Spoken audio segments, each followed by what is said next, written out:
let's talk NBA with Rick and Jack. What's going on? What is going on in the NBA? What is, man, 35 games so far. Last night we had the best game of the playoffs, that double overtime Portland-Denver game. That was a hard loss. We've had a lot of blowouts in the NBA. For the Blazers. A lot of blowouts. I mean, I know a lot of you watch it a lot. A lot of you love NBA playoffs like I do. I think nowadays less and less people watch, but for different issues. But I know I enjoy watching it. Of the 35 games, I've probably seen them all. That's a little sick, but I got to be honest. I love watching NBA. I love putting some, as you say, how do you say, discretionary coin on it.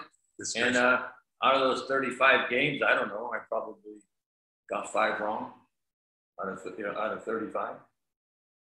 Yeah, a couple of days. Last week we were going back and forth. I want to say maybe like 3 consecutive days. You were like 3 for 3. Yeah, thank you. I love it. You know, and it's interesting how it's evolved and so many trends and players stepping up and players not stepping up. And the 2 players in the playoffs that really stick out in my mind right now. And when you talk about playoffs, immediately 2 things come to my mind. The ineptness of Julius Randle and how he is not supporting his team and how the Knicks are going down in flames, and they're very close to totally flaming. And John Morant, though his team is not winning against Utah, they're down 3-1. It's not because It's not because of lack of effort from him. Superstar. And I told if you go back many shows ago, I was touting him for MVP, and you're like, "Are you crazy? That guy, who is he?" You know who he is now, right? Yeah. So it's funny because the Knicks have been disappointing. Memphis has given us what we thought they would give us. They don't have enough players. Teams like, Miami really didn't. They were all the heart they had last year. They didn't have any heart this year. They got beat up bad by Milwaukee. Is Milwaukee that good? I don't know. We're finding out that injuries are playing a big role. Big part, and we said that from the get-go. That's what we said from the get-go. Injuries would be the story in the NBA playoffs this year, and it has been. And I mean, what do you see at this point after really, a couple teams have been eliminated. A few more will be eliminated in the next couple of days. But I mean, Miami's out. That's kind of surprising. It's not surprising. And there's some teams that are close to being out. Well, you think they would have won 1 game. Well, the Wizard was able to capitalize on one game, and they're about done. But I mean, it's interesting. In the East, the 3 beasts are going to continue on, but now Milwaukee, they're going to have to play Brooklyn. Brooklyn's going to have to play Milwaukee. Say it however you want to say it. That is a tough series. That is a physical series, and I'm looking forward to that. But we still got a few games to play yet. What's going to happen with the Lakers? The Lakers is crazy for the LA teams. Our last show, you can hear, we didn't have anything good to say about the Clippers, and basically we're hailing the Lakers as far as like, oh, and their style of play right now, they're because of Chris Paul's injury, they're probably going to be able to steal a series. Yeah, they're up 2-1 and looking good. And then now it's a different take on it, Lost 2 in a row. Where the other 2, the Clippers, they're playing much better. The two guys, I don't even want to say their name, but I have to, and Paul George and Kawhi Leonard, they're actually playing better because I guess what? They're playing as a unit. They're playing. They're not. They didn't get the night off. They have to play consecutive games. Wow, you have to do that to win championships. Why would you not do that during the season? Give them credit. Give them credit for not quitting. They went into Dallas and they could have made it 8, and they won two games in a row big. But again, Luka's health condition is affecting the team. He's got that shoulder. He was not himself the other night, and he was playing in pain.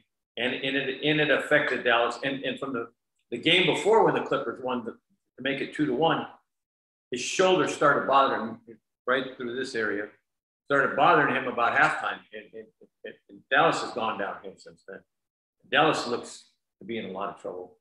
The Clippers, the thing I liked about the Clippers, I hadn't seen them fist pumping and body bumping and patting each other on the back and playing laughing as a team and being happy. What? The coaches being nice. I tell you what, I seen them come together, and I said it all year again. That's why we do these shows, and they're taped. You can go back and look at them. I said the Clippers would be there in the Western Conference Finals, and the way they're playing lately, my mind tells me they look pretty good. I'm not going to make any commitments because Utah and Phoenix and the Lakers, they all still got something to say about this. We don't know what's going to happen in Lakerland. They could come out and win 2 games in a row and win the series. We don't know. It looks bleak for the Lakers, all you Laker fans.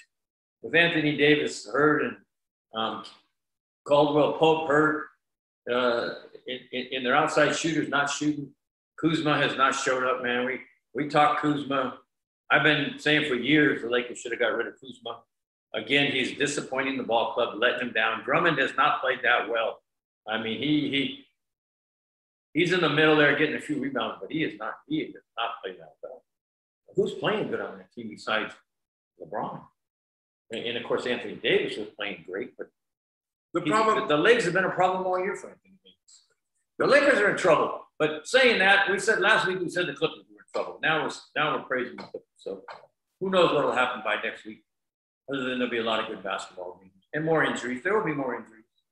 So for tonight, we have 3 elimination games. We have Knicks, Hawks, Wizards, 76ers, and Grizzlies and Jazz.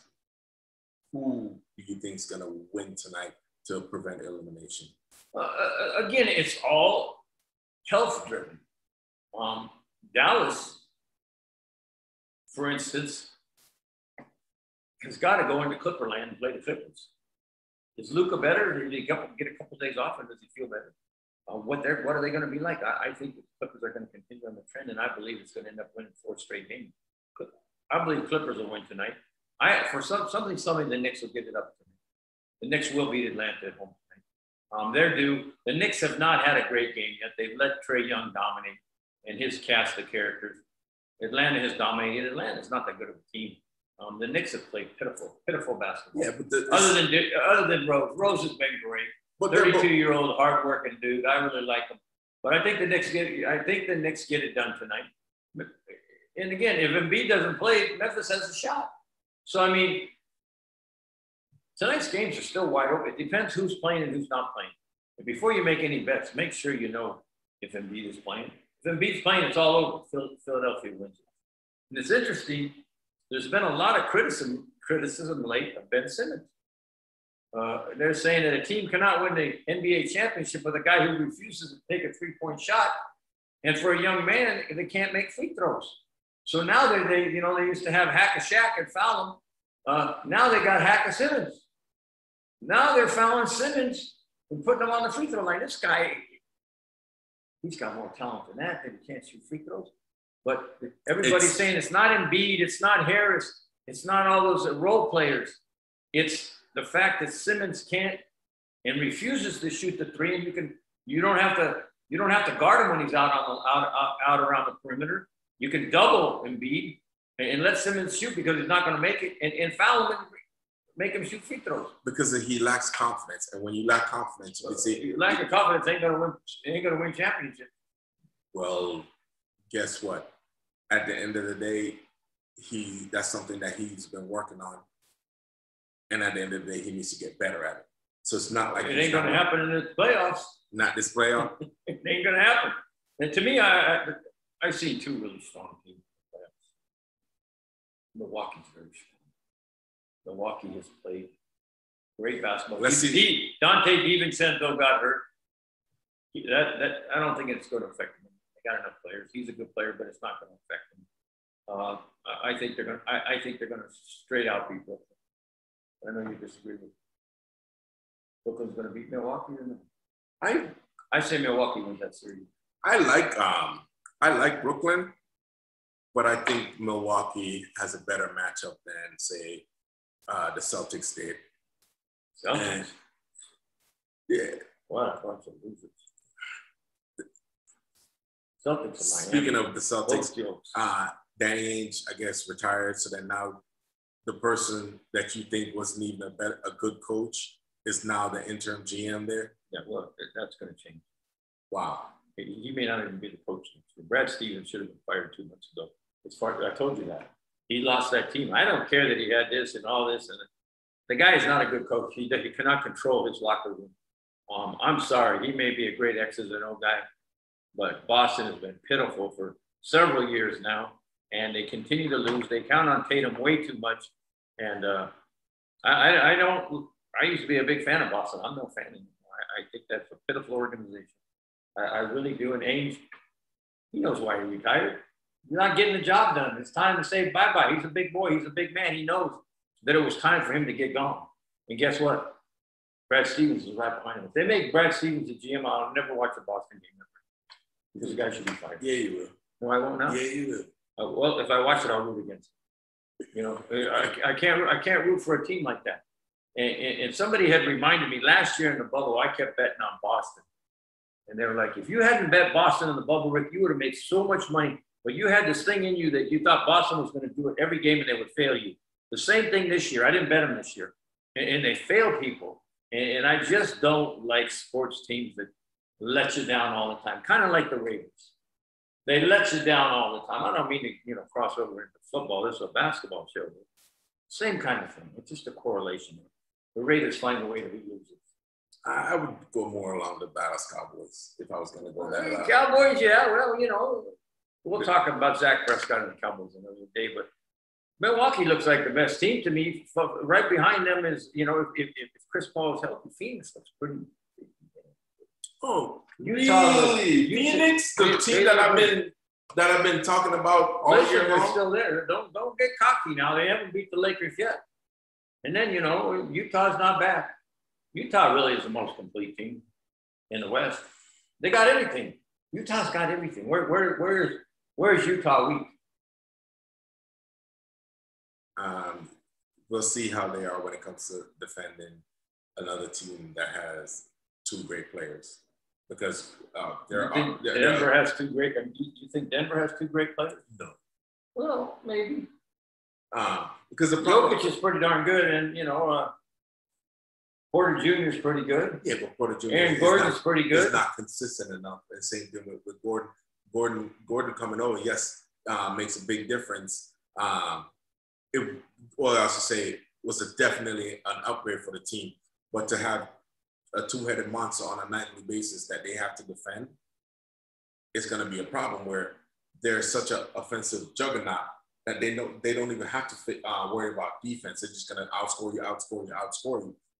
Now, very true. Now in the playoffs, every possession matters, and for them to say have to defend two offensive juggernaut on the other end, that can cause a problem. So it all depends on the matchup. Like for them, if I see them going up against like a Clippers, they're gonna have issue because they're not gonna be able to guard George and Leonard.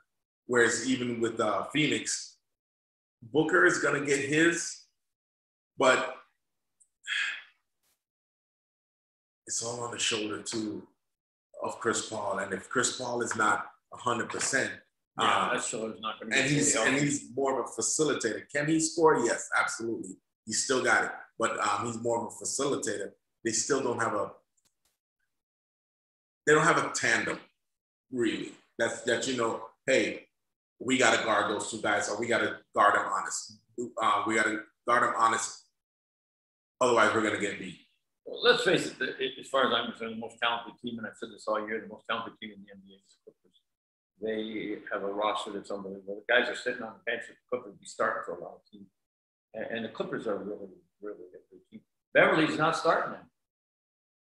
Reggie Jackson's starting. Beverly's coming off the bench. That kid Kennard, a great left-handed shooter, coming off of the bench. It's all like I always said, it's not who you play, but it's when you play. Yeah, well, the Clippers they've looked great the last two games. And George and Leonard at their best. They're as good as any other tandem. They're awesome. I mean, those two guys are going, but right now, today, in the West, it's, it's still tough. Utah looks good. Phoenix looks good. The Clippers, we'll see. I mean, they play 2 games in a row. Can they continue it? In the East, Milwaukee beat a pretty good Miami team. So, I'm going to continue to look at Milwaukee and think that they got a great shot, and I'm going to continue to look at the Clippers because I have all year. And it did my heart good to see them win 2 in a row. It shows some continuity and love for each other. Those guys, man, you didn't know if they even knew each other the way they used to play. If they just met on the court for a pickup game, I'm serious. That's exactly what it used to look like. It's like they met at the park for a pickup game and nobody would even talk to each other except Beverly. He's crazy. He yells at everybody. But I mean, they're just so matter of fact. And that's what they showed, no heart, no life. But all of a sudden in Dallas, they knew they had to win 2 in a row to get back in the series. And man, I saw the Clippers that I thought were there all year. And if they continue to play the way they're playing with the love and the continuity, Clippers aren't beatable. That is a fine basketball. Yeah, but and again, injuries, man. We've been saying injuries the whole playoffs. Injuries. Who's going to get hurt this week? And let me see. Is Embiid healthy? Oh, that's a big issue for Is Embiid healthy? For Philadelphia. I mean, they'll end up beating Memphis, but beyond that, well, they got lucky because they're going to play the winner of They're going to play the winner of Atlanta in the Knicks. Philly gets an easy road to the championship. Not if Embiid is hurt. That's what I'm saying. But if Embiid is healthy, you may as well put him in the Eastern Championship because they're going to beat Atlanta. And I don't think the Knicks can come all the way back. I think the Knicks win tonight. I really do. They have more pride than to go out this way. I think Game 1 hurt him when he hit that last bucket. Because the series should have been 2-2 right now. Yeah, and it make a big difference. And that's what hurt Miami. In Game 1, they played Milwaukee so tough, and they get a shot at the end of the game to win it. Middleton hits that mid-range jumper at the buzzer to win it, and Miami loses, and Miami never recovers. Yeah, it deflates him for the rest of the season. So it's like that game last night. I mean, that was the game of the playoffs. Is Portland so deflated that they're not going to come back and win, or are they going to go home and win that game in Portland and have to go back to Denver and have a war again? I don't know. The most compelling series right now is definitely Denver and Portland. They have battled each other, man. Portland,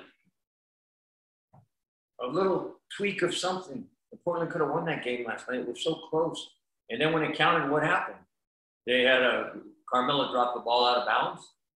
And then McCollum steps on the out of bounds line. 2 turnovers in a row. Denver goes down, hits a couple shots, game over. And they got so far behind in the second overtime that Damian Lillard couldn't save him. Plus, he was exhausted. What he did to keep him in that game, 55 points. You couldn't ask 55 points. You couldn't ask for anything more from him. He gave his all.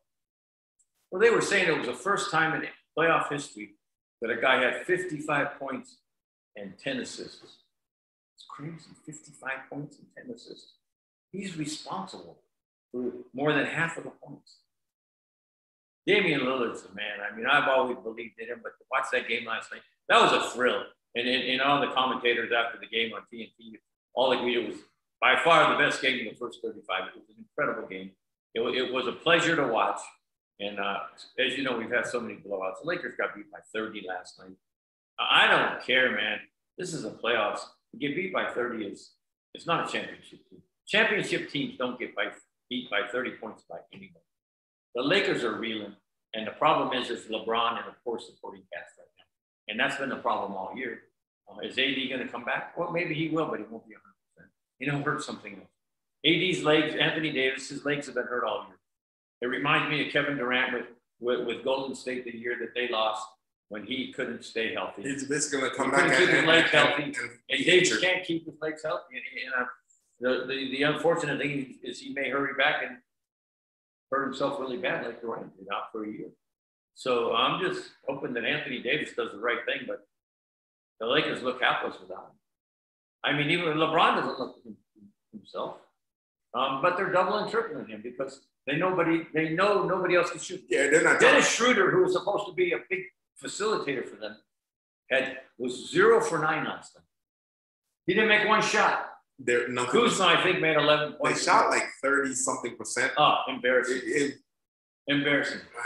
And then you get over and again the Denver Portland game. Damian Lillard made 12 threes. Not teams doing big games.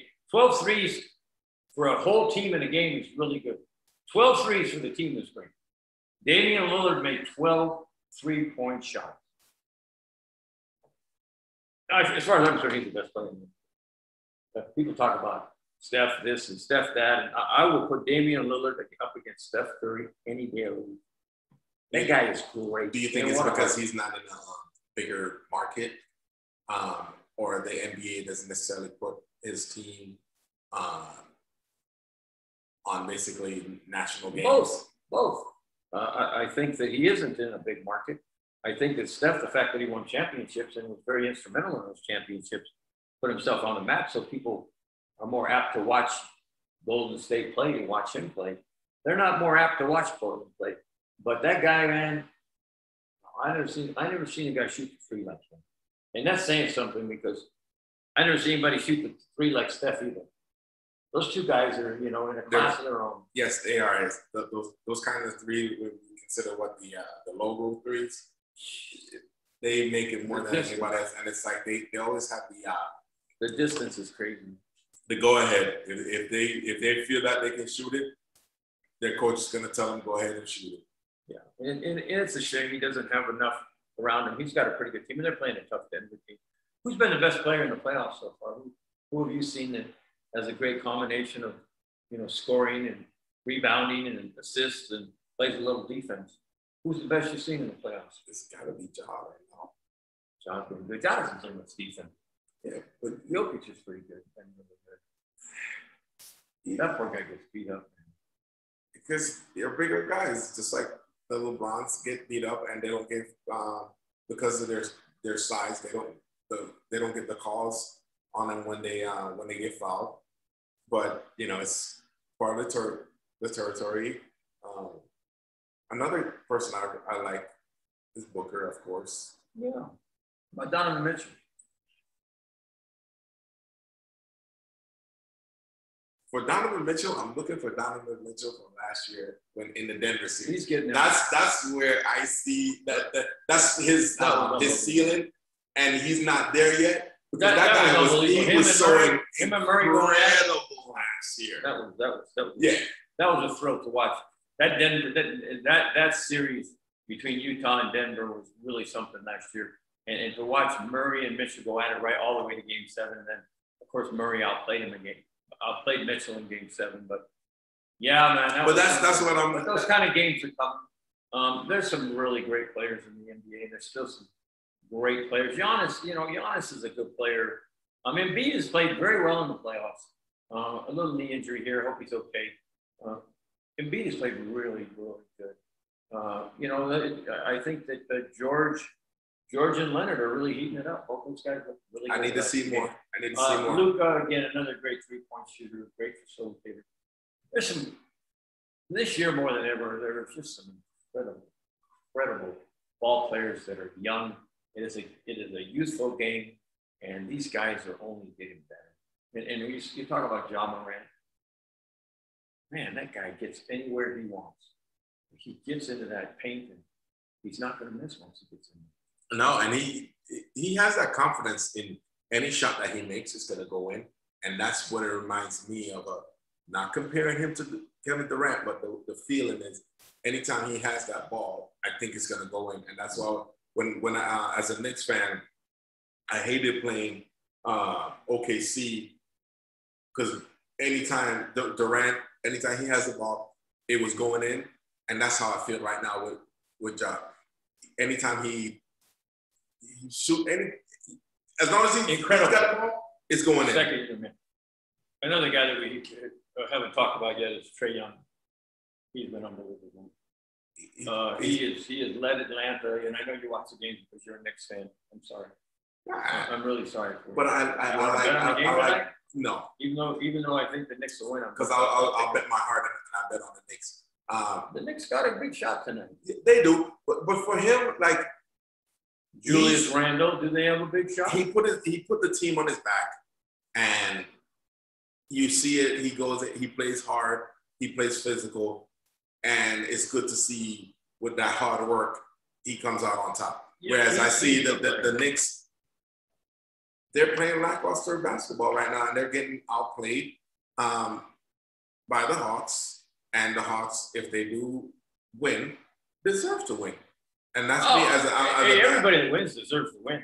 You know, sometimes you have that lucky bounce or whatever the case is. Yeah, well, let me ask you a quick question before we close that I'm interested in. You're a Knicks fan. Yep. Clint Capella in the media called them out. Said he's going to go there to New York and they're going to close out the series and they're going to beat them good and the Knicks just can't compete with them. And he's the big man in the middle and he's going to continue to block shots like he has. He's outplayed them. The Knicks were upset by what he had to say for the most part. Are the Knicks going to get it up or are they just going to let Atlanta come in there and take it from them and kick them around a little bit and get, you know, Spike Lee depressed and, you know, all those New York stars depressed? Are the Knicks going to get it up? Are the Knicks going to respond to Clint Capella's challenge? Here's my to bring it tonight. Are the Knicks going to bring it? My problem is they answered it with words. Don't answer it with words. Answer it with your actions. Well, and course. He said there was nothing in his statement that I can say was a lie.